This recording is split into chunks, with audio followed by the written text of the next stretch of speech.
This is our medium. That's why they want to censor it under the Hatch-Feinstein Internet Fascism Bill. That's why all of you have to speak out against this. This is something that everybody can do something about.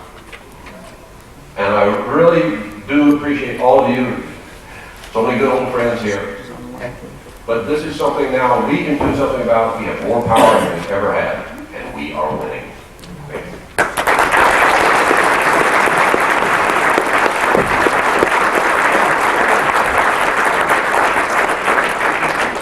Next we're going to hear from Mike Gray. He's the author of the screenplay for the China Syndrome.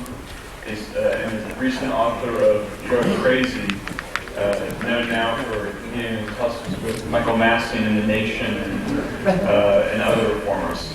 Please listen to Mike Gray. Hi guys.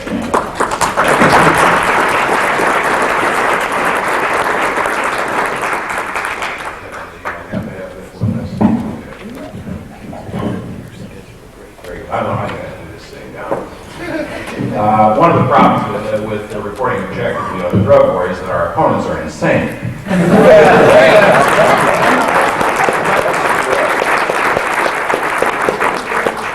I first noticed this when I began doing research for the book Drug Crazy in 1991, and was expecting, I had always been aware that the drug war was an enormous problem and totally screwed up, and as sometime marijuana's over, I was aware that everything we were doing in that area was totally counterproductive. But I really hadn't gotten into it because I was concerned with other things. When I began digging into it, I was stupefied. It is interesting to discover that 100% of the information is on one side of the argument. So there's absolutely nothing to support the other side of the argument whatsoever.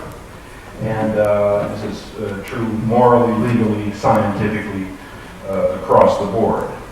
And it came to me finally that what we're dealing with here is a religious war. I was trained as an aeronautical engineer. And the reason we were able to go to the moon is because there is no religious orthodoxy about gravity. Okay? Can't push on a rope. Those are the two facts you need to know. With that information, if you believe it and are willing to go on with it, you can go to the moon. Anything short of that and you're stuck. So,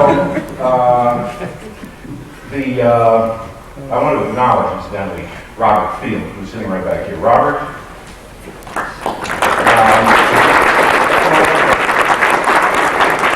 Robert, as you know, I supported this movement in a variety of forms. One of the things he did for Drug Crazy was he put a tremendous amount of effort into securing a public relations PR firm that he hired to promote this book. Had it not been for that, probably nobody would have heard of this book.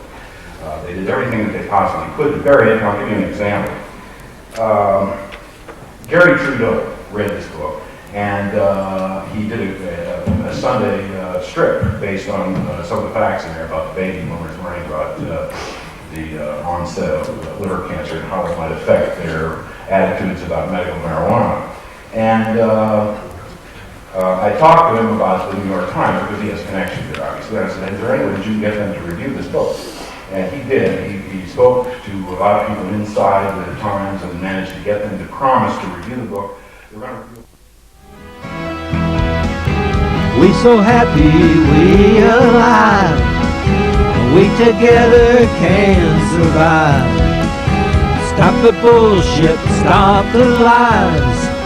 And now's the time to legalize. Tell me, brother, tell me true. What the hell we gonna do?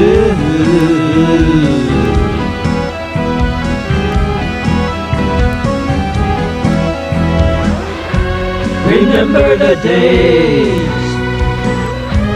we saw purple haze. 1 and 1 is 3. Hey, hey, baby, what you do to me? We so happy, we alive. We together can survive. Mother Nature, heaven sent, don't belong to government. Hey there, sister, what's the plan? Do you really understand?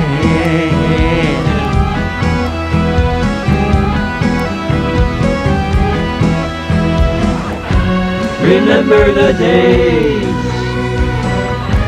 we saw purple haze. 1 and 1.